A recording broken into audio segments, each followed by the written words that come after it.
Good afternoon, ladies and gentlemen. Welcome to Lifestyle with Dr. Moby. I'm Dr. Moby, and today we have great guest all the way from UK. Let's welcome Gwenno. How are you, ma'am? I'm very well. Thank you very much, Dr. Moby. Yes, it's great And, to be here. Thank you for having me.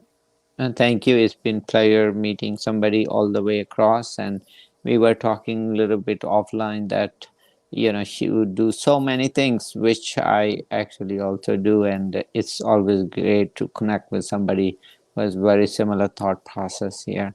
So tell me a little bit about my audience, actually, about yourself.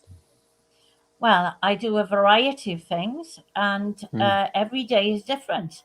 I was Mm-hmm. talking to someone earlier on today, and she was saying that every single day is the same.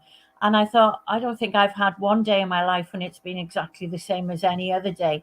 So this week has been very exciting. On Mm-hmm. Monday, I was launching a record label that we've just put together, and Mm-hmm. the record label is called Cocktail, and two songs are going out, some Christmas songs. Mm-hmm. Then on Friday, I'm going to be on my regular television slot talking about whatever has turned up during the week. I Mm-hmm. do coaching. I am also a writer. I've written a book, so I'm promoting the book.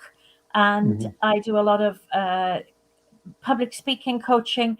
And recently I had a really wonderful client who came to me and had to perform in front of 600 people. And I said, well, how do you feel at the beginning of the first session? He said, oh, about 3.5 out of 10.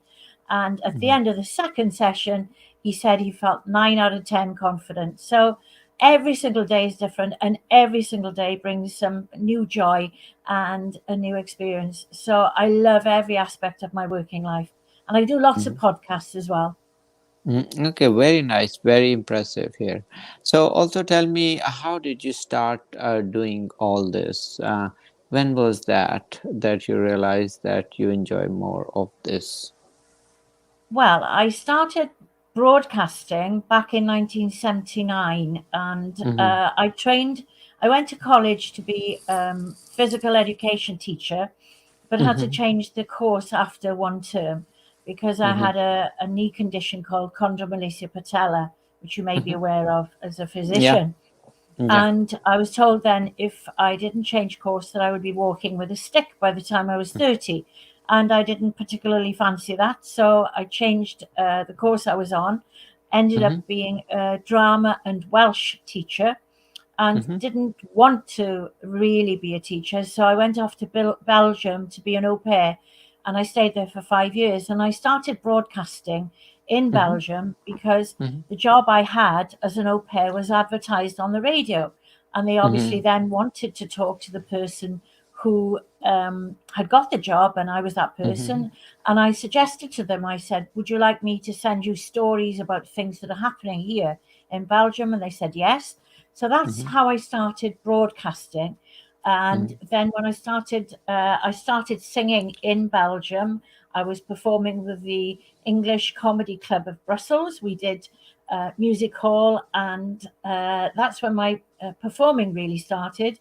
And I started singing in restaurants, and I sang in concerts. And so I grew that. And then when I came back to Britain in 1983, I got my equity card. And I'm not quite sure what it is, the equivalent in America, but to get an equity card here, it's the stamp of approval saying that you're a professional performer. And I got my equity card back in 1983. So I got it through singing, but then I became a professional actor because I'd been performing a lot in Belgium. And there were lots of opportunities here in Wales with our Welsh medium television channel, which is called S4C. So Mhm. during my 20s, I did a lot of television, my 30s as well. I worked and did a lot of theatre and education, which is where you go into schools and you work with the children in a theatrical manner and you do presentations and performances with them. And the performances we did was to promote the Welsh language. And so I did that, and I did lots of radio, lots of television, lots of film, and that was where the starting point really was for my performing. So I've done a lot of acting throughout the years. I've been in a film with Damon Mhm. Lewis, who is quite Mhm. well known in America, and also Mhm. someone called Johan Griffith, Mhm. who is also quite well known in America. Mhm. So I've been very fortunate. Mhm. Yeah, no, this is very nice, very impressive. I mean, you have very impressive resume. So, also tell me a little bit about what is the one when you wake up, what motivates you to keep going? It's not one thing really. I'm a very very motivated person, and all of my Mm-hmm. motivation comes from the fact that when I was a child, Mm-hmm. I coached myself. I Mm-hmm. was a runner, Mm-hmm. and I was very, very good at setting goals for myself, at forcing myself to go out running in when it was raining, to go up Mm-hmm. on the athletics course when I really didn't want to go, when I was feeling really flat, tired, exhausted. But I was Mm-hmm. very, very good at motivating myself then. So I have to Mm-hmm. say that a lot of my strength really and motivation comes from those days when I was younger, when I motivated myself to get out and go up and run, because Mm-hmm. I became the county champion. I was always a school champion in many Mm-hmm. disciplines.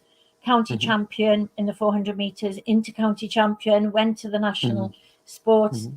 So, as a sports person, you develop a discipline. And I coached children at that time as well. And as a result of that, that led me into the direction where I am now, which Mm-hmm. is where I am very, very, very satisfied and happy with the work that I do as a coach. I work as a Mm-hmm. leadership, life, and master public speaking coach. And I absolutely love enabling people to drive through those barriers, to destroy those unuseful mindsets, and to get Mm-hmm. them to hit their goals and give them a better quality of life, because when we can't reach our goals, we become frustrated. If we're stuck in a rut, we become unhappy. And as you know, there's a mind body connection. And when we feel unhappy in our minds, our bodies will respond as well. Mm-hmm. So, all of that, those early days as a teenager who was very sporty, very active in Mm-hmm. Fishguard in West Wales, it has really set the foundation for all of my life. And also in those times, I used to love to sing, and I used to love to make people laugh. And those things have accompanied me my entire life. Mhm, mhm. And that kind of is really, you are actually a very positive person, and you get motivation from simple things and doing multiple things. Then I'm sure that kind of motivates you to every day, and you spread such a goodwill everywhere that in turn feeds your mind, and it gets you going, right? Absolutely. And you see, I'm not motivated by money. I've Mm-hmm. never been motivated by money. I'm motivated by achievements, either my Mm-hmm. own or for other people.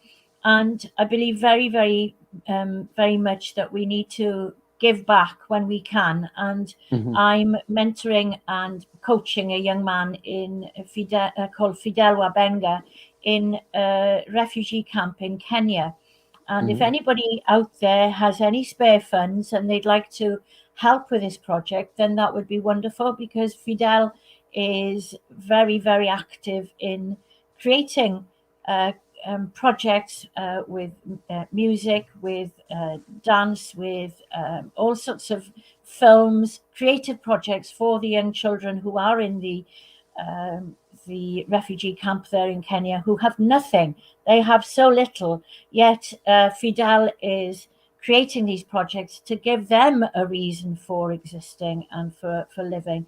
And I believe very, very strongly that we must share the skills that we have learned in life with other people. I sponsored little girls in the past, and one of them in Nicaragua, she became a doctor, and Mm-hmm. she's now in Spain.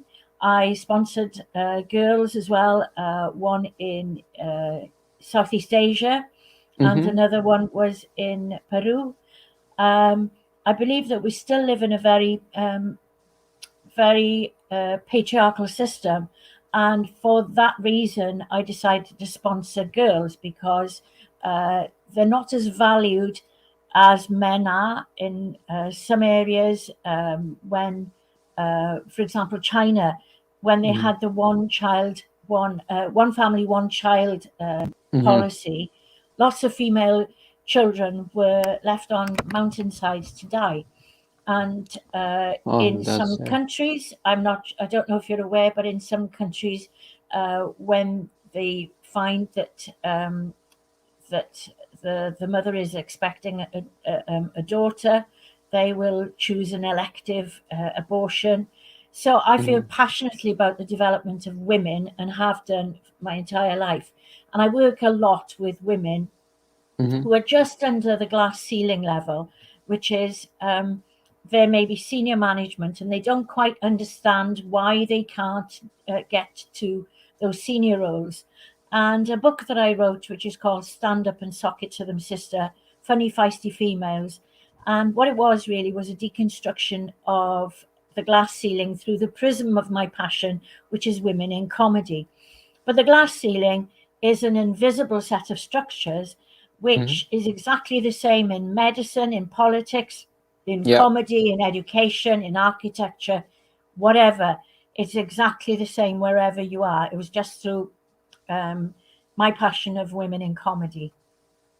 Oh no, I can echo because I know a lot of Southeast Asian countries too, and I'm from Pakistan. So this was sad, but this is especially in India, as you know. We're not just blaming one country or so, but this is a mindset for many civilization, I would say, unfortunately, that they if it was female, then they would feel so sad.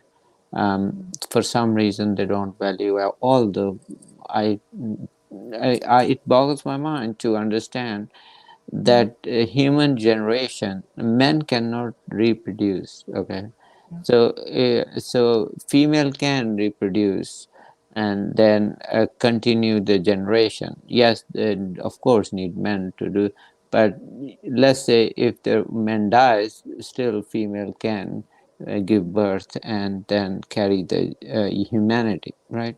That's about it. So mm, so they are actually the, in my opinion, the flag bearer of humanity, and absolutely no doubt about that. you know um, this is sad that they are underpaid, they are undervalued. Of course I have my sisters too, and I have my female family members too, and I hear and I see colleagues too, and I feel that is such an important topic. I'm glad you are helping a lot of females, and this is sad. I think there was or somebody also shared me one story that they were traveling through India and they saw somebody tossed out a child out of the train, and then they say, what are the chances those was, that was a female? mm. Anybody's guess, right? Well, I've been to India and I absolutely love India. I went there 2 years Mm, ago and I have mm, every intention of returning. And I have recently met an absolutely wonderful woman, and I think you should interview her. She's called Tulika Rani, uh-huh, and she's become a good friend. And she's written a book, and mm-hmm, it's about climbing to the top of Everest. yeah, And as a woman, an Indian woman, she climbed independently with two Sherpas, and what she overcame was just incredible, and the sexism that she had to face when she was doing Mm. this. So if you're looking for more guests, I would Yeah, definitely suggest you get Tulika on your program. I'm a yeah. big fan of hers. So Yeah, no, I would definitely have her. I mean, I love these topics. These are so dear. mm, We want to encourage that because we feel that there are. I mean, there are other topics people are putting time and effort, and I appreciate all. But I think these are very important times, and then especially, I would say, in Pakistan, India, at least they have there were female prime ministers, there were mm, females which rose up, and even of course UK we have Daisy Queen. Bhutto, Yeah, we have, we had Iron Lady, Indira Gandhi. Yeah. in the Gandhi, we had Margaret Thatcher, and Mm, but in US we don't, until now we have first ever vice president. Okay. yeah. No, she's So fantastic. She really is. yeah, Kamala she Harris. come Yeah. on. So I think, but remember, there is a big leap of this civilization change or mindset change. I would say has to Mm. happen. You know, uh, Well, I have So to say, if you look at the way that the female leaders have dealt with COVID, and hmm they deal with it in a very different way to the male leaders, and I think that part of the study that I looked at was how people behave, because yeah, behavioral patterns are very important, and I hmm think men are generally more they're risk takers, whereas women are more risk averse. And you'll see that with, for example, Jacinda Ardern has done extremely well with New Zealand, yeah, and a lot of the female leaders have been very cautious, very hmm pragmatic, taken really cautious steps forward, but they've done it in a way that has enabled people to feel safe. hmm Whereas I'm not a great fan of Boris Johnson, hmm and if you compare how Boris Johnson has led the way in comparison to Nicola Sturgeon, there is no comparison. Has been a very pragmatic, very strong, very courageous leader, whereas Boris is just a shambles, hmm and he's lost all credibility. And anyway, I'm wandering off Yeah, here now. we are not gonna do political, but Don't that's do we got. politics. Okay. Yeah, but that is true. I think we are just kind of again saying this is everywhere. We are not pinpointing one country, one leadership. This is generalization we are talking Yeah. about. That's true. Women tend to be more thorough, and they take a step back and analyze that men will do things and then analyze. That's how I am too. So, that you think less in doing things, because you're a risk taker. Hmm. That is how it is. Yeah, yeah. On the other hand, they make decision quicker. That little bit, because they don't calculate so much. So just Mm, do it, right? Do it. So, but those are the pros and cons, I would say, for each approach. But for sure, absolutely, if you are more comprehensive safety profile, and there are things which you can't risk your nation. Absolutely, I'm with you. How New Zealand dealt with it, or how German Chancellor, I think she did it. She did Councillor win. Well, Merkel. yeah, Can I Merkel pick and up on something that you said there, uh, which I thought was really interesting, was that they react quicker. And I think that that's to do with the fact that generally, it's a generalization, but mm, I think it's to do again with sport, which is why sport is so crucial. Because when if you're playing sport, you have to yeah, make quick decisions like that. yeah, And I mean, yeah, I played hockey, and you've got to yeah. make quick decisions like that. But there were lots of girls who were not interested in sport in any way whatsoever. So that would be the first opportunity where you would have to make very quick decisions. So I think, you're very right. Men do make quick decisions. I make quick decisions and I don't regret them, because I think that that's you get the confidence from being physically confident, and that sort of, uh, it boils over to every other aspect of your life. And in my opinion, that's why it's important to have male and female, or at least mindset. We're not talking about sexes. You can have any other formations, but two different angles are important. Indeed. Two different approaches are important, uh, and the chemistry has to be perfect uh, to actually prove that. So if you're doing right way, and your female partner or is analyzing your actions and giving you feedback correctly, and you're acting, and then it's a perfect chemistry. So on the other hand, if you are just acting without thinking, is totally wrong. And that's why Adam and Eve, whatever concept, whatever you believe, that's why I think there's a reason for that, in my opinion. Of course, now we're not promoting anything, but we are just telling, uh, there is a, and it can be two different friends too. If you have two angles, you have two eyes and you have two ears. And if you just look one eye all the time, and then of course you will not get full picture. That's I, kind of the I agree bottom with you line. on that one. And I worked for 10 years as an equality and diversity expert for the Welsh Mm, Assembly government.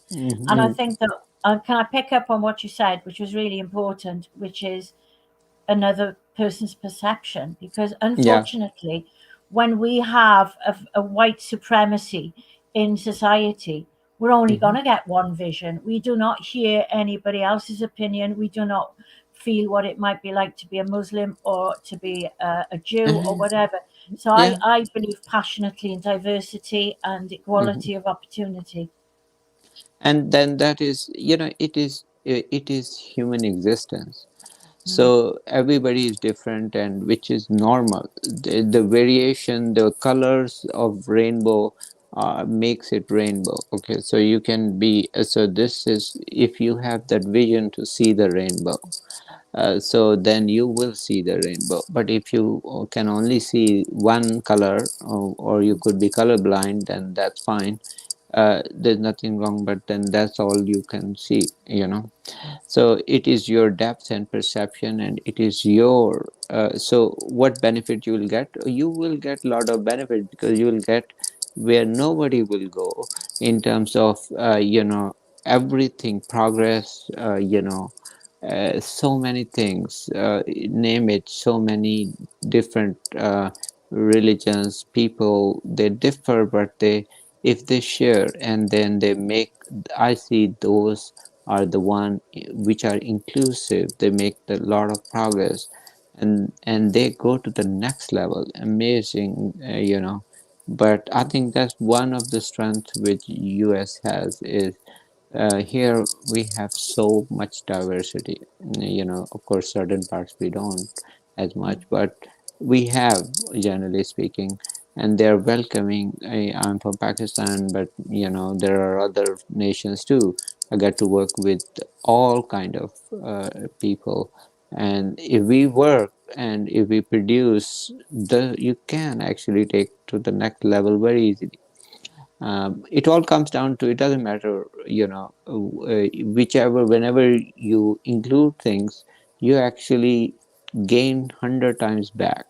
you know so when you help someone, when you are listening to others, you gain. That's how I get my motivational programs or everything.